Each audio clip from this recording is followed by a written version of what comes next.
They say you should never make your career your identity, but when you're a single mother rebuilding her life from scratch, it hardly feels like a choice. My name is Lauren Mitchell. I'm 42 years old, and until last week, I was the lead strategy consultant at Brooks and Harlan, a rising consulting firm in Seattle. I was also the architect behind the project that landed them the $25 million Northcrest Technologies contract, the biggest deal in the firm's history. But you won't find that in my personnel file. This is how the real world works. My boss chuckled softly as he pushed the termination papers across his sleek oak desk. "Don't take it personally," he said with a practiced grin. "It's just restructuring." I called it betrayal. The moment felt detached from reality. His office smelled of burnt coffee and a trace of expensive aftershave, and the heating system rattled noisily, odd for a chilly March morning. My ears buzzed as I stared at the paperwork, struggling to process his words. 5 years. 5 years of designing the firm's most challenging strategies, of late nights, missed holidays, and canceled birthdays with my daughter, Ava. And now I was being tossed aside like an old briefcase. Effective immediately. "I'm sorry, Lauren," he added with a shrug, though his eyes were already on his phone. "We just need fresh voices, new energy. You understand how this goes." No, I didn't. Not like this. Not after all I'd given them.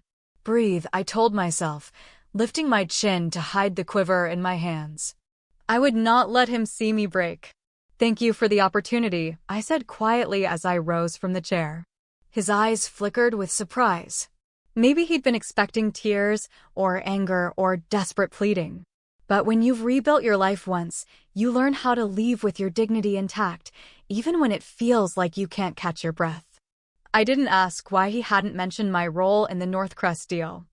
I didn't need to.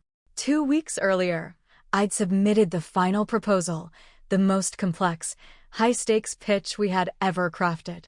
I'd spent months on it, researching, analyzing, refining every piece of the strategy. The day before the presentation, I saw the polished copy on his desk. My name was gone. "Don't worry, Lauren," he'd said then, waving it off. "That's just how these things go. You'll get credit internally." I hadn't pushed back. I should have. Now, I was being escorted from the office by an HR manager I barely knew. My cardboard box in one hand, my email account shut down, my key card disabled before I even reached the elevator. In the parking garage, I sat in my car for almost an hour, white-knuckling the steering wheel, my pulse racing in my throat. I wasn't just furious, I was hollowed out. Not simply because I'd been fired, though that burned deep, but because I had seen it coming and I had still given him everything I had. Driving home through the drizzling Seattle rain, I thought about Ava, the mortgage, the school fees, the braces I still needed to pay for. I thought about the countless nights I worked past 1 a.m., waking up with my laptop still glowing on the nightstand. About the evenings Ava had eaten microwave leftovers alone while I promised, just 15 more minutes. I thought about the time he told me, "You don't have a killer instinct, Lauren. That's what's holding you back." He was wrong. That night, as the rain traced patterns on my apartment window, I opened my personal laptop and signed into my cloud archive.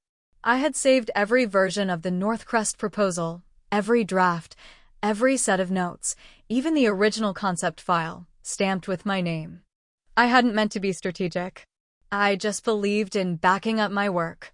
What none of us knew yet was that the CEO of Northcrest, Vanessa Jordan, was an old client of mine from nearly a decade ago. She once told me, "If you ever need a door opened, call me. The builders of the plan deserve more than the ones who just deliver it." I never had. But maybe now it was time. I had stored every draft of the Northcrest proposal, every revision, every annotation, even the first concept outline stamped with my name and date. I hadn't set out to be calculating. I just had a habit of archiving my work. What neither of us knew at the time was that the CEO of Northcrest Technologies, Vanessa Jordan, was someone I'd collaborated with years ago. We'd worked side by side 8 years back when she was launching her first company. She once told me over coffee, if you ever need a real shot, reach out. Builders deserve the credit, not just the ones selling the dream. I'd never taken her up on it, but maybe that moment had finally arrived. As I sat at my desk, I scrolled through my contacts until her name surfaced, sitting at the top like a quiet reminder. My heart pounded as I opened a new message. Subject: the true author of your proposal. Vanessa, I hope you're well. I'm not sure if you remember me, but we worked together during your early startup days. I'm reaching out because I recently left Brooks and Harlan, and there's something important you need to know about the Northcrest proposal. My fingers hovered over the send button. I had no idea this single email would spark a chain of events that would shake the firm that had cast me aside. By the end of the week, I would be sitting across from my former boss, not as his subordinate, but as the client he was desperate to win back. As I clicked send, my hands trembled, not from fear, but from pure adrenaline. The kind you feel when you finally stand up after being knocked down again and again. I didn't know if Vanessa would respond or even read my email. But at least I was no longer invisible. At least I had spoken up instead of disappearing like they expected. That night, I lay wide awake, staring at the ceiling of my quiet apartment. The only sound was the soft breathing of my daughter, Ava, asleep on the other side of the wall. She'd fallen asleep waiting for me to come out of my office. I hadn't told her about losing my job, not yet. I needed to know where this would lead first. At 6:58 a.m. the next morning, my phone buzzed. Vanessa Jordan, Lauren, of course I remember you. I still reference the growth strategy you created for our Series B funding. Thanks for reaching out. We need to talk. I have questions and an opportunity you'll want to hear about. I shot up so quickly I nearly knocked over my coffee mug. Vanessa wasn't just a tech CEO now, she was one of the most respected leaders in the industry, known for her integrity and her fearless approach to innovation. If she wanted to talk, this wasn't just a polite response. That afternoon, I called her office. Her assistant connected me right away. Lauren, Vanessa greeted me, her voice steady but firm. I reviewed what you sent over. There was a pause, just long enough for me to hold my breath. And I am furious. I thought you should know the proposal wasn't written by the person who presented it to you, I said carefully, trying to keep my voice from shaking. That was my work. Of course it was, Vanessa replied smoothly. I recognized your touch immediately. She started firing off questions, detailed, pointed, cutting right to the heart of the data, the market analysis, the risk assessments. I answered every single one without hesitation. Not because I had memorized them, but because they were mine, from the first brainstorm to the final draft. Finally, Vanessa took a breath. Lauren, she said quietly, I'm pulling the contract from Brooks and Harlan. Effective immediately. Effective immediately. My heart thudded in my chest. You're sure? I asked quietly. Without a doubt, Vanessa Jordan replied firmly. I don't work with dishonest firms, she added, her voice crisp, and I don't reward theft. But I don't believe in letting excellent work go unused, either. We still need that strategy implemented. I've been preparing to launch a new initiative, and I want you on board, as a partner and CEO. I sat frozen, words catching in my throat. You've always had a gift for building, Lauren, Vanessa continued, her voice softening just slightly. You've just never been given the room to lead. I can offer that, but I'll need an answer soon. I want to get this moving fast. I sat silently, absorbing her words. My mind raced through the memories, the long nights, the uncredited projects, the subtle jabs about my lack of edge. My pulse roared in my ears. Finally, I murmured, I need to think about it, though deep down, the decision was already made. I understand, Vanessa said gently. But don't wait too long. You deserve more than to be a forgotten name in someone else's victory story. We ended the call, and I remained still, phone resting in my palm, staring at the Seattle skyline through my window. CEO. Me. I thought of every night spent pouring myself into work, every meeting where my ideas were passed off as someone else's, every review that called me steady, but never visionary. I heard the words my old boss had said only yesterday. That's how the real world works. He was partly right. The world worked that way until someone chose to change it. That night, I sat on the edge of my bed, watching Ava curl up in her oversized sweatshirt, her knees tucked under her chin. "They let you go?" she asked softly, wide eyes searching my face. "But you work harder than anyone." "I know," I said, brushing a lock of hair behind her ear. "But it's okay. Something better might be on the horizon." She gave me a look that only a teenager forced to mature early could, steady, almost adult. "Are you scared?" "Yes," I answered honestly, "but I'm also ready." The following morning, I picked up the phone and dialed Vanessa. "I'm in," I told her. "Perfect," she said. "Your new title is CEO of Mitchell and Jordan Consulting. I've already got the paperwork underway." Within 2 hours, headlines began to spread across business outlets. Northcrest Technologies severs ties with Brooks and Harlan, citing leadership failures. Sources inside the firm said leadership had been blindsided. I allowed myself a small, satisfied smile, imagining my former boss's face as the news broke. But the fallout had only begun. The next morning, his assistant reached out to Northcrest, urgently trying to arrange a meeting to salvage the relationship. Vanessa forwarded me the message with a brief note. "He wants to speak to the CEO. Your move." So, when the call finally came through and I heard his voice on the other end, breathless, almost frantic, I drew in a steadying breath, sat up straight, and said the words I had longed to say. "This is Lauren Mitchell. You're speaking with the new CEO." The silence on the other end was sharp, almost crackling. "Lauren," he finally stammered, I didn't expect to hear you." "I figured as much," I replied smoothly. "You were trying to reach the CEO of Mitchell and Jordan Consulting. That's me now." He let out a short, nervous laugh, the kind people use when they're fumbling to regain control they've already lost. "Listen, Lauren, this is obviously some misunderstanding.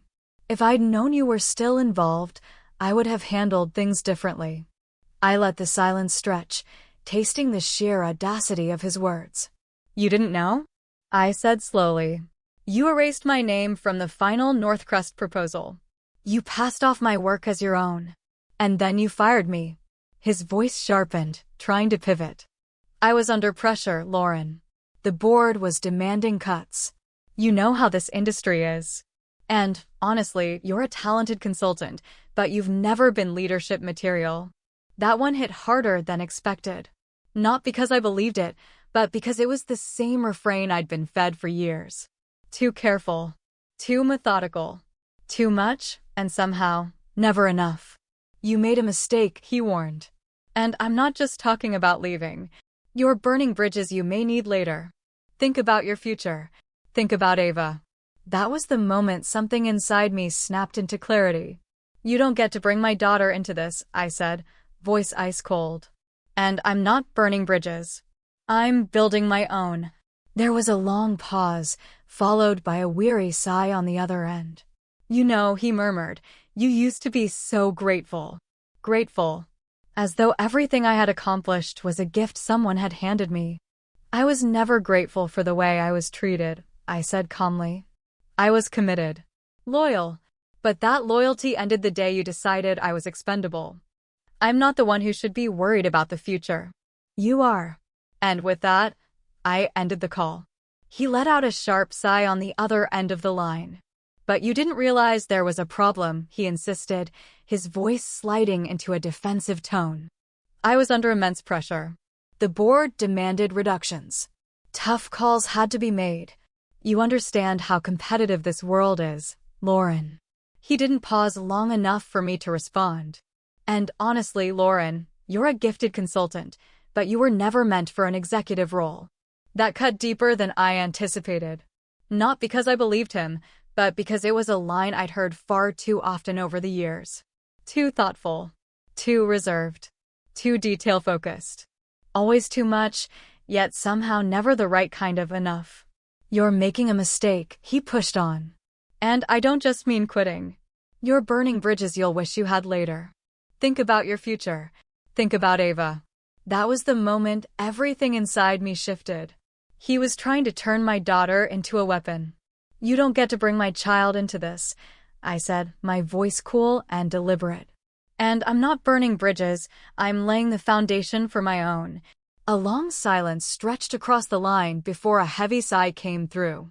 You know, he said softly, you used to be grateful. That word hit me like a spark. Grateful, as if everything I'd worked for had been handed to me out of kindness. I was never grateful for how I was treated, I said firmly. I was committed. I was loyal. But that loyalty ended when you made it clear I was disposable. You're the one who should be concerned about the future, not me. And with that, I ended the call. That afternoon, I met Vanessa in her downtown Seattle office. The space was sleek and sunlit, with floor-to-ceiling windows that offered sweeping city views. But it wasn't the aesthetics that caught my attention, it was the energy. Every person I passed walked with purpose, engaged, motivated. The place felt electric. You handled that call perfectly, Vanessa said after I recounted the conversation.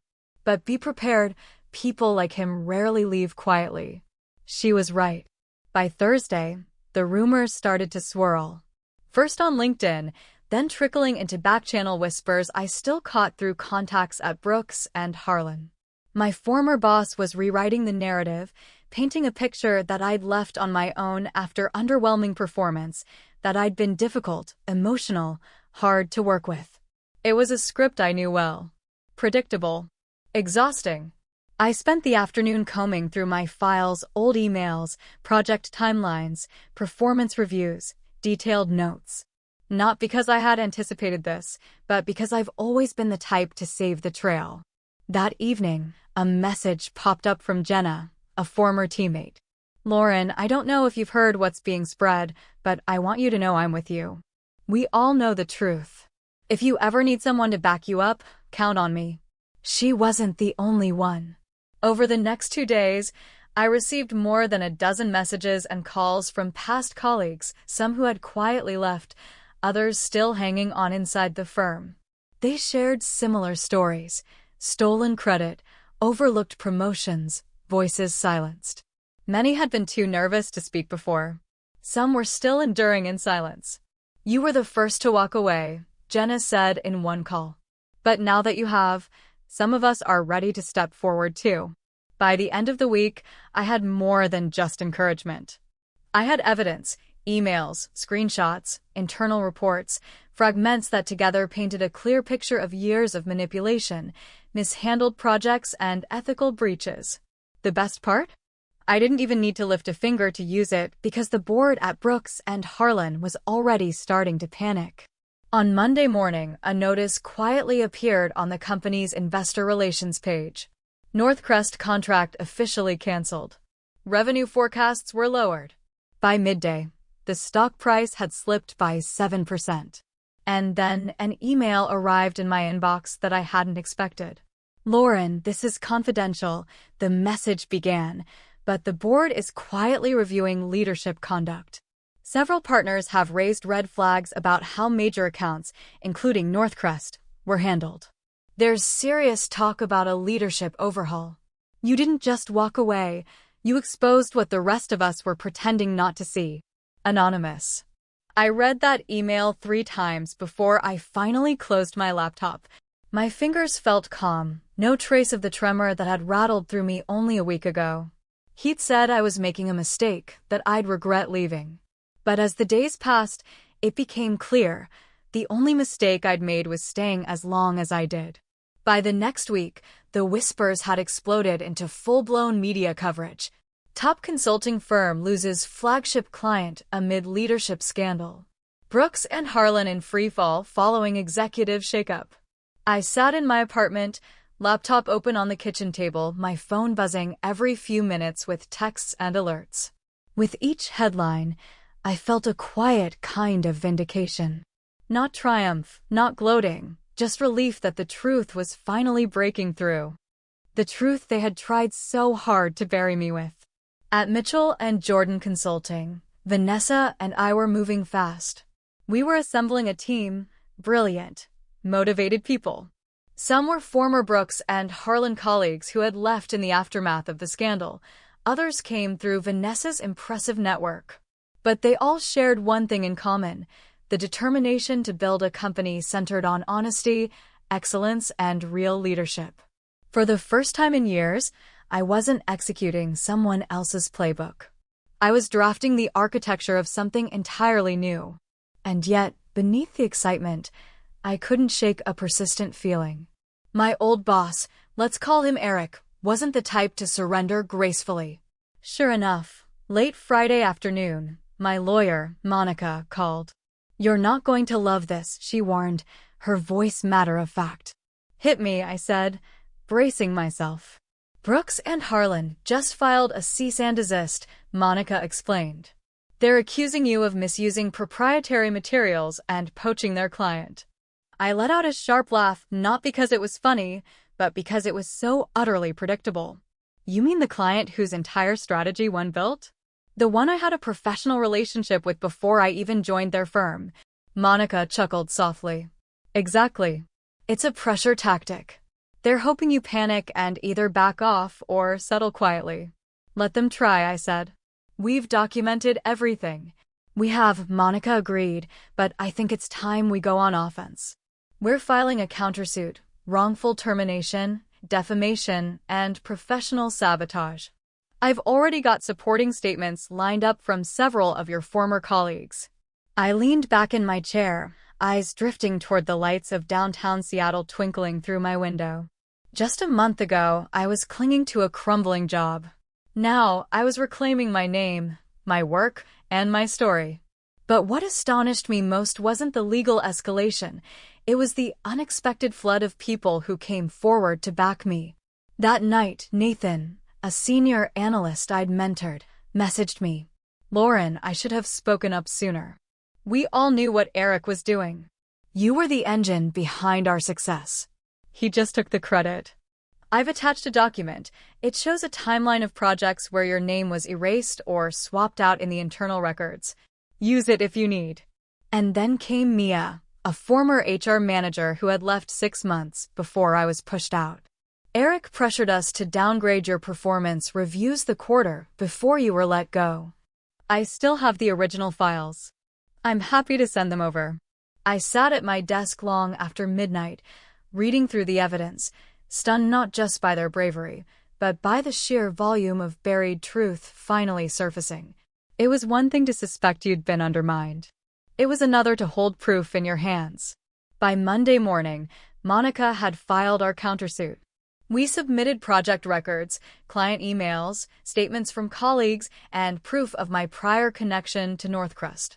Within 48 hours, the cease and desist was quietly withdrawn. No apology, no explanation, just silence.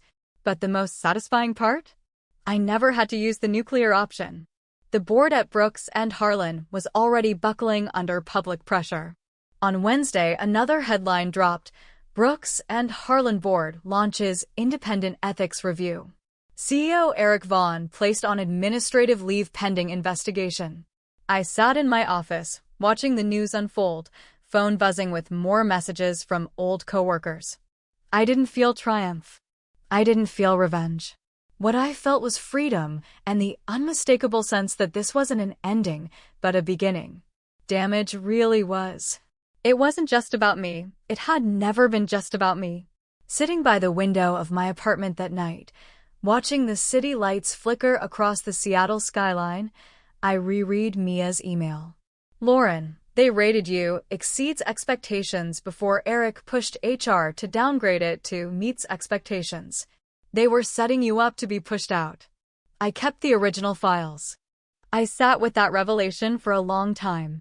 Even though part of me had suspected it all along, seeing it confirmed in black and white still stung. It wasn't only the betrayal, it was the calculated way they had dismantled my reputation. They hadn't simply used me, they'd worked hard to erase me. But now, little by little, I was reclaiming the ground they tried to sweep from under me. Monica wasted no time. Within days, she filed our counteraction, attaching undeniable evidence of my authorship on key projects, email chains with Vanessa, and statements from 5 former colleagues, all prepared to stand behind me, even under oath. 48 hours later, the cease and desist vanished. No apology, no explanation, just silence. And in that silence, I heard their unspoken admission: they'd been caught. The following week, Vanessa and I walked into a packed conference room to present our official launch deck to a roomful of investors. We pitched a new kind of consulting firm, one anchored in transparency, led by women, prioritizing sustainable success over short-term wins. The room buzzed with energy.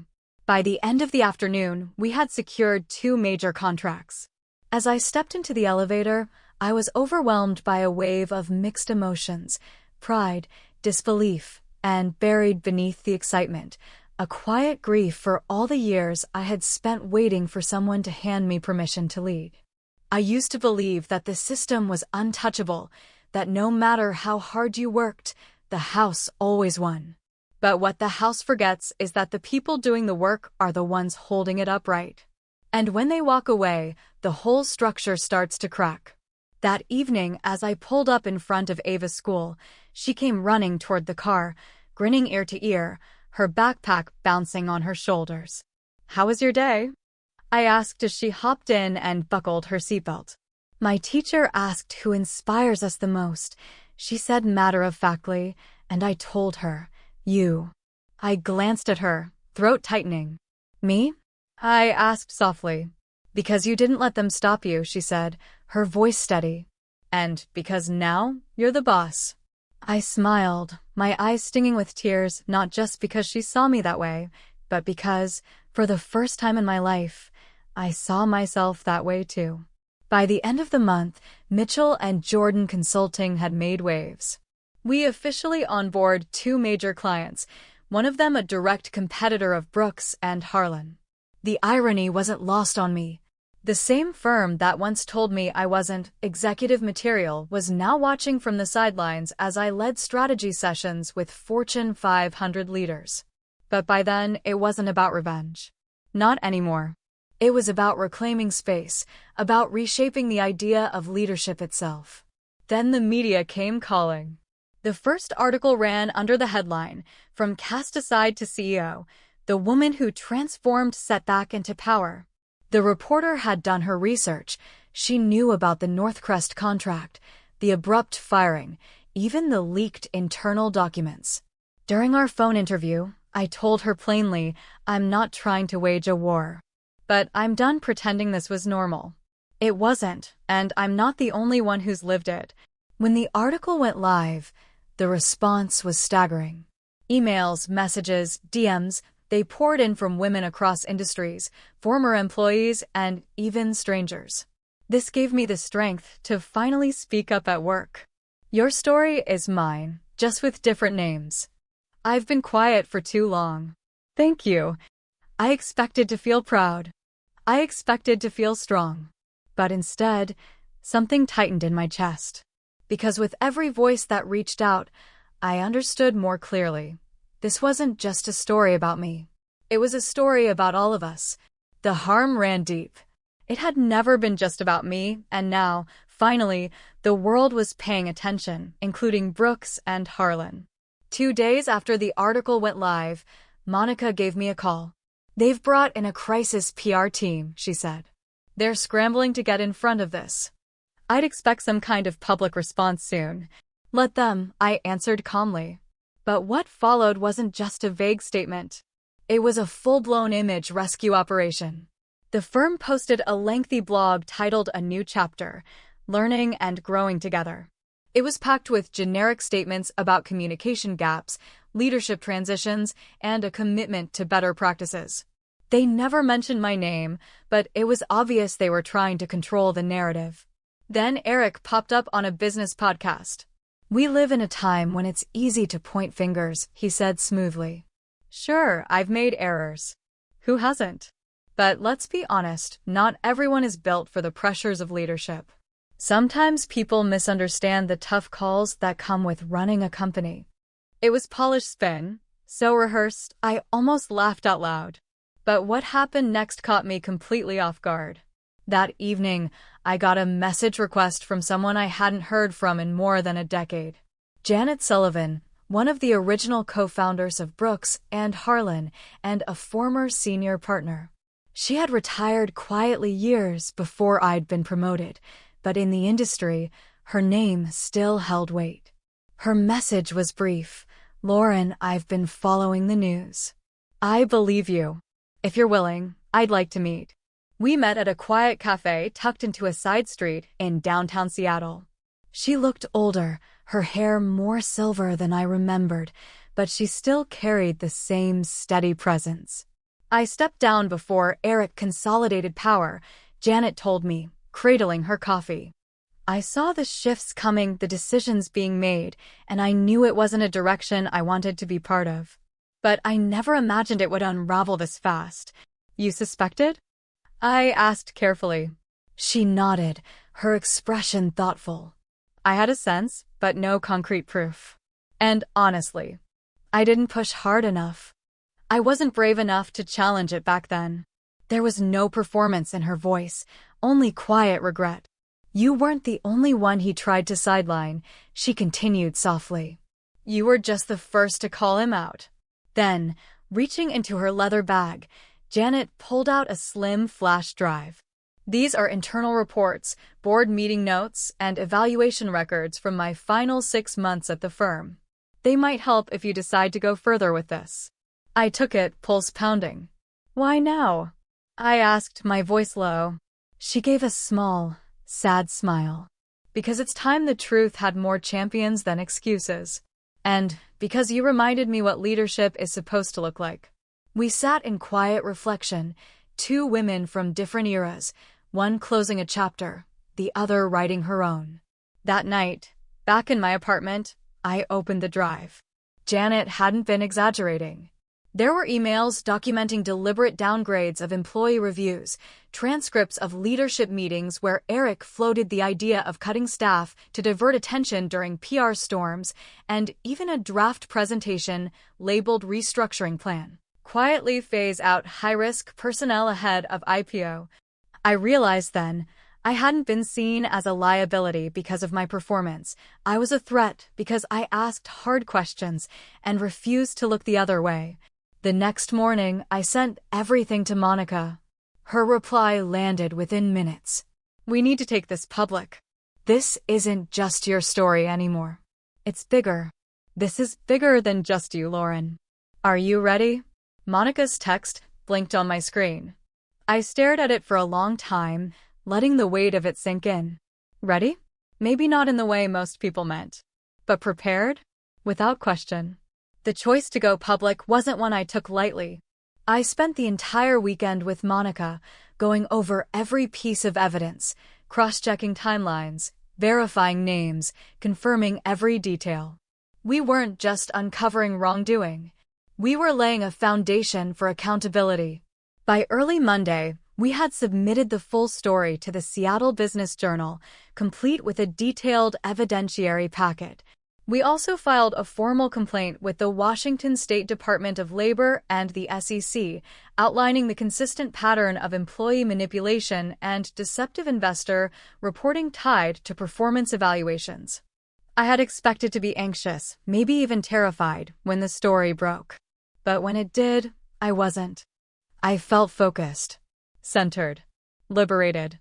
The headlines spread like wildfire. Consulting powerhouse Brooks and Harlan accused of systemic retaliation against whistleblowers. Internal documents exposed. From insider to catalyst, how Lauren Mitchell ignited an industry reckoning. Suddenly, I was no longer just the woman they fired. I was the woman who refused to be erased. For 3 days straight, my phone didn't stop lighting up.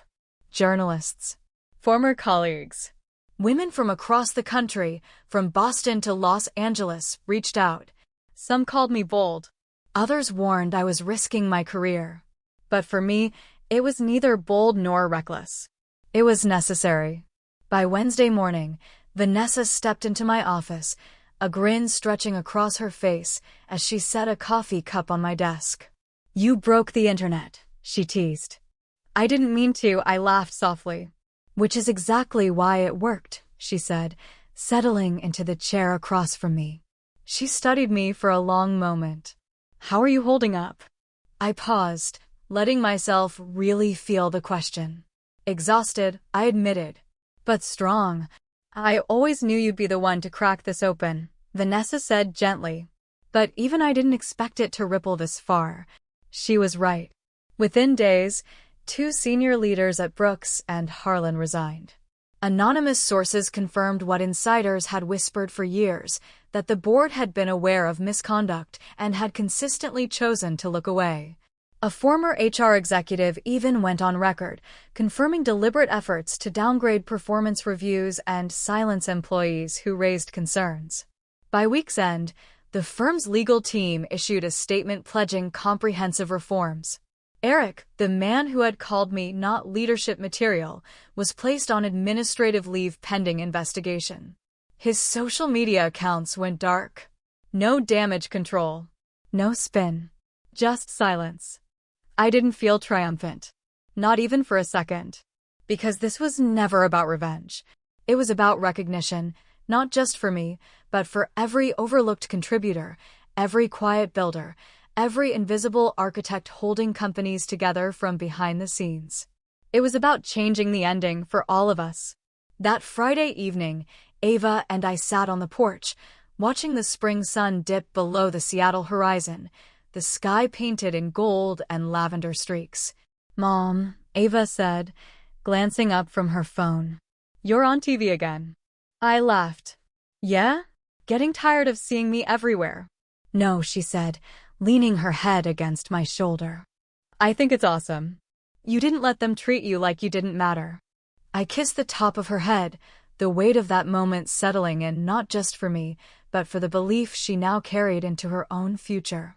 Later that night, I sat at my desk, reading an email from a university in Boston. They had invited me to speak at their annual Women in Leadership conference. The topic they'd chosen, how to be the architect of your own power.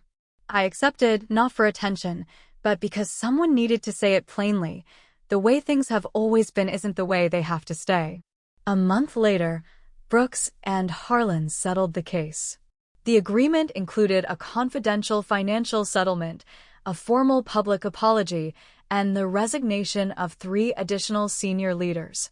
More importantly, it required the creation of independent employee protections, an ethics oversight committee, and quarterly transparency reports.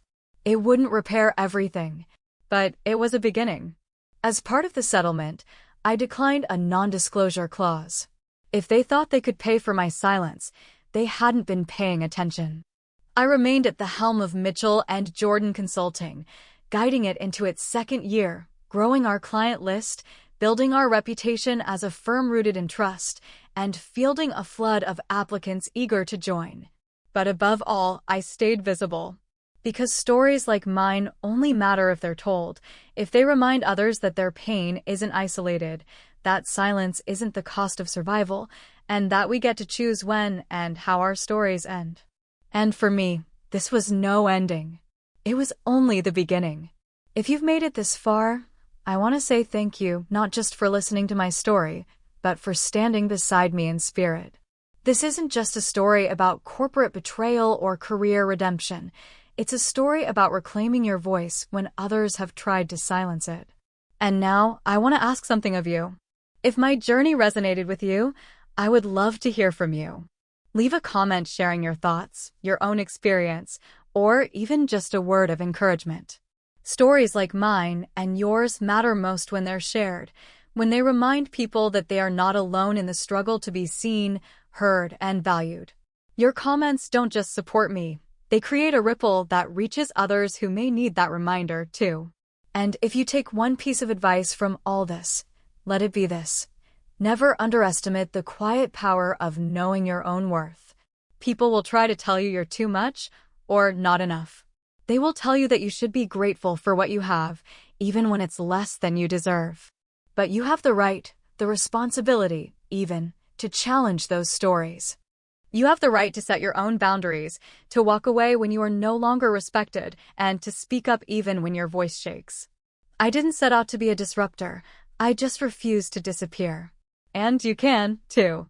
So stand tall in your truth, back up your work, build your support network, and remember, the most powerful change often begins the moment you decide you're no longer willing to play small.